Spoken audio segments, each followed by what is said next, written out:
नमस्कार। विद्या भारती के रज्जू भैया संवाद केंद्र में आप सभी का स्वागत है। रज्जू भैया संवाद केंद्र समाज के उन ज्वलंत विषयों पे निरंतर परिचर्चा करता रहता है जिसकी समाज को आज वास्तव में बहुत ज़्यादा आवश्यकता है। हमारे साथ आज स्टूडियो में कार्यक्रम के अध्यक्ष श्री शिव कुमार जी भाई साहब हैं। शिव कुमार जी भाई साहब वरिष्ठ प्रचारक हैं राष्ट्रीय स्वयंसेवक संघ के और विद्या भारती के अखिल भारतीय मंत्री हैं। आपने समाज को बहुत नज़दीक से देखते हुए शिक्षा के क्षेत्र में बच्चों के विकास के लिए कैसे कैसे कार्य किया जाए, कैसी शिक्षा पद्धति रखी जाए, इस पर बहुत गहनता से कार्य किया हुआ है। आपका रज्जू भैया संवाद केंद्र में स्वागत है। हमारे मुख्य वक्ता डॉक्टर एम.एल. भट्ट जी हैं। Doctor M L. भट्ट देश और विश्व में एक ख्याति प्राप्त नाम है।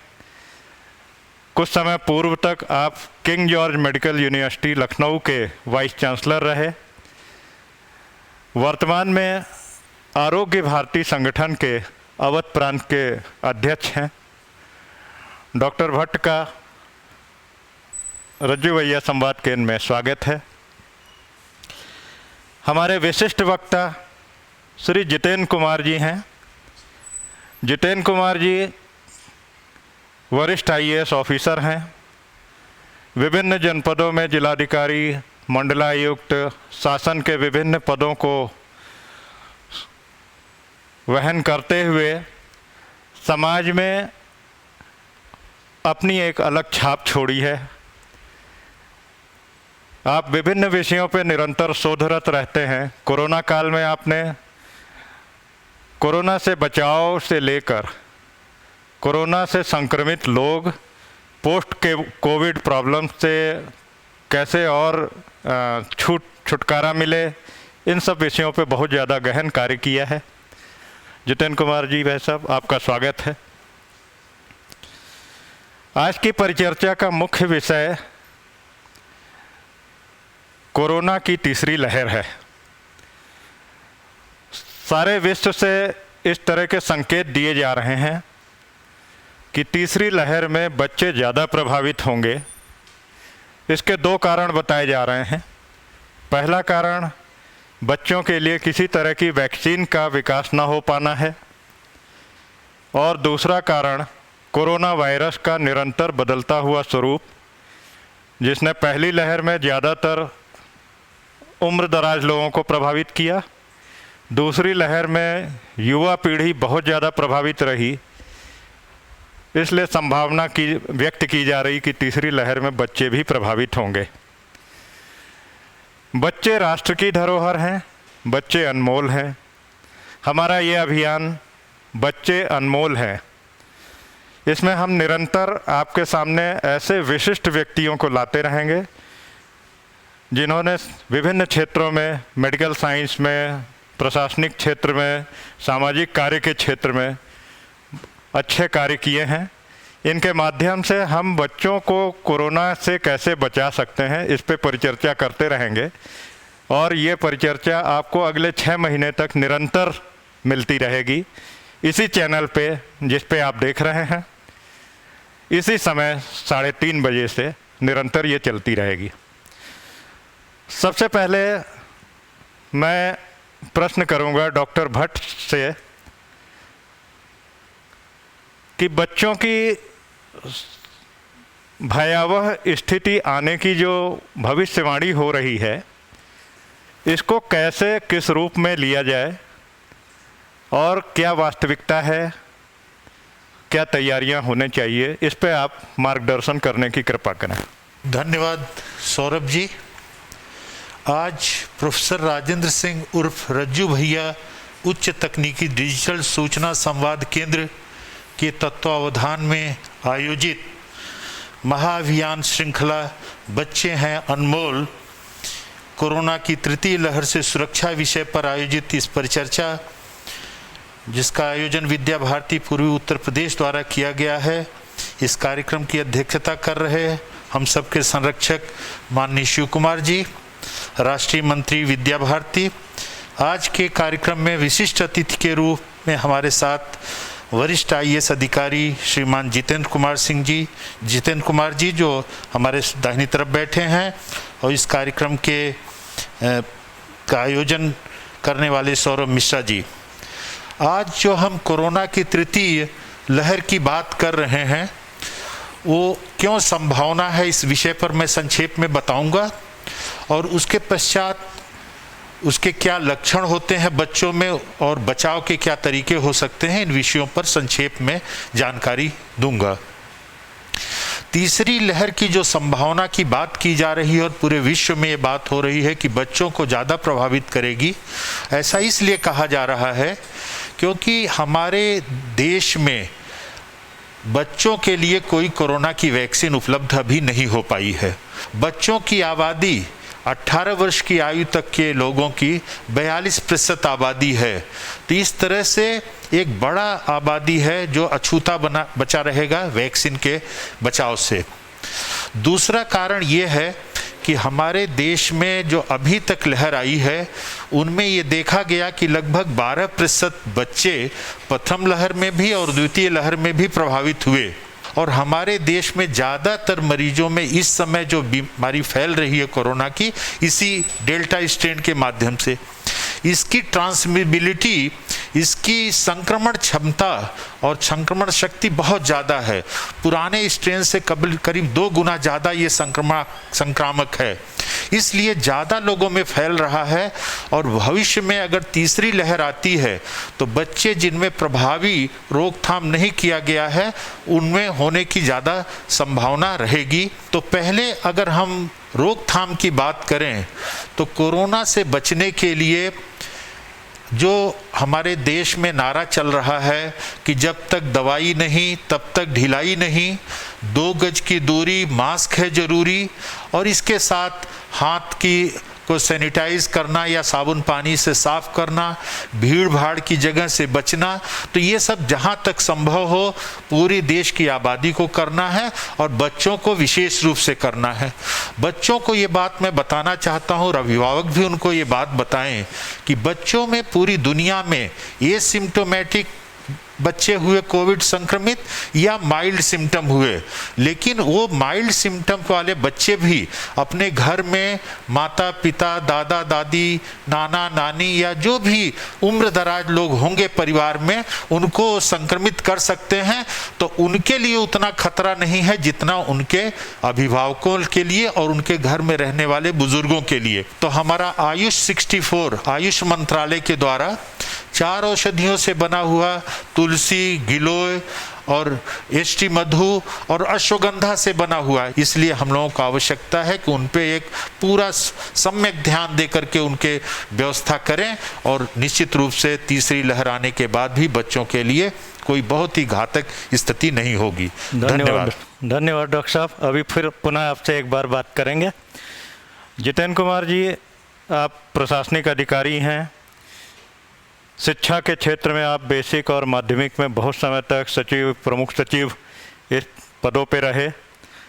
डॉक्टर साहब ने बताया 42% आबादी बच्चों की है जो 18 वर्ष से नीचे होंगे। 42% जोड़ें तो उत्तर प्रदेश में 7-8 करोड़ बच्चे होंगे। आपको क्या लगता है कि कैसे पहल करें, माँ बाप क्या ध्यान दें, विद्यालय किस तरह की गतिविधियाँ रखें जिससे हम इस तीसरी लहर, संभावित तीसरी लहर से सुरक्षित रह सकें?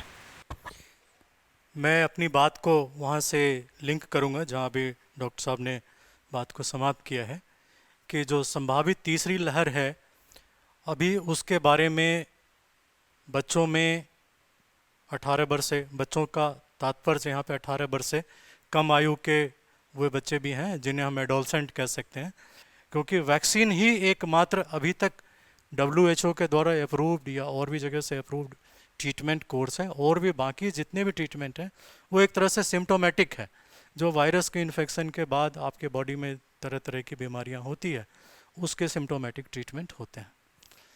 अब सवाल यह है कि थर्ड वेव आएगी ही क्यों?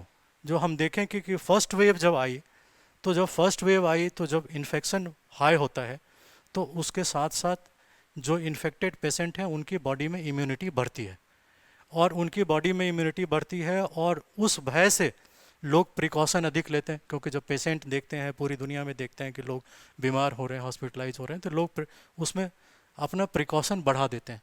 तो एक तरफ जो बीमार हुए उनमें इम्यूनिटी बढ़ती है, दूसरी तरफ लोग प्रोटेक्शन को बढ़ा देते हैं। लेकिन जैसे ही वो ग्राफ डिप होता है, लोगों के अंदर जो है कॉम्प्लेसेंस आ जाता है, लोगों के अंदर ये भाव आ जाता है कि अब ये समाप्त हो गया, अब ये समाप्त हो गया, वैक्सीनेशन यूनिवर्सल हुआ नहीं है, तो जो आबादी बची हुई है जो वैक्सीनेटेड नहीं है वो लापरवाह हो जाती है, पब्लिक लापरवाह हो जाती है। जो अभी कहा गया है कि जब तक दवाई नहीं तब तक ढिलाई नहीं, ये इंश्योर करें कि सब लोग मास्क लगाएं। इसका दो तरीका है। एक तरीका है कि हम प्रशासनिक अधिकारी इन्फोर्समेंट करते हैं, पुलिस बल का प्रयोग करते हैं, डंडे लगाते हैं, लोगों की पिटाई करते हैं, बट उससे बहुत जल्दी लोगों में जो है एवर्जन आता है। तो फॉर्चुनेटली अभी सेकेंड वेव हमारे यहाँ एंड नहीं हुई है और ये लगभग मिड जुलाई तक एंड होने की संभावना है। तो उसके बाद थर्ड वेव के बीच में हमारे पास कम से कम 3-4 महीने का टाइम होगा, बट इस 3-4 महीने में हमें एक्टिव रह करके अपने लोगों को तैयार करना है, अपने इंफ्रास्ट्रक्चर को और ऑगमेंट करने की ज़रूरत है। मैं समझता हूँ कि हम सब इसको कर पाने में सक्षम हैं और उसमें इस केंद्र की बड़ी अहम भूमिका हो सकती है, क्योंकि आपकी पहुँच बहुत बड़े पॉपुलेशन तक है, बहुत बड़ा स्कूल का नेटवर्क है, कॉलेज का नेटवर्क है, वहाँ तक हम पहुँच सकते हैं। और फिर वो फर्दर अगर एक व्यक्ति सीखा, उसने अपने आसपास के कुछ व्यक्ति को सिखाया, कुछ परिवार को सिखाया, तो इस तरह से हम बहुत बड़ा काम कर सकते हैं और दूसरों को भी प्रेरित कर सकते हैं कि वो दूसरों को भी एजुकेट करें, इक्विप करें आगे थर्ड वेव से अपने आप को फाइट करने के लिए। धन्यवाद शिव कुमार जी। भाई साहब, 36 लाख विद्यार्थी और लगभग 1.5 लाख आचार्यों के साथ विद्या भारती की पहुंच 1 करोड़ परिवारों तक लगभग रोज होती है।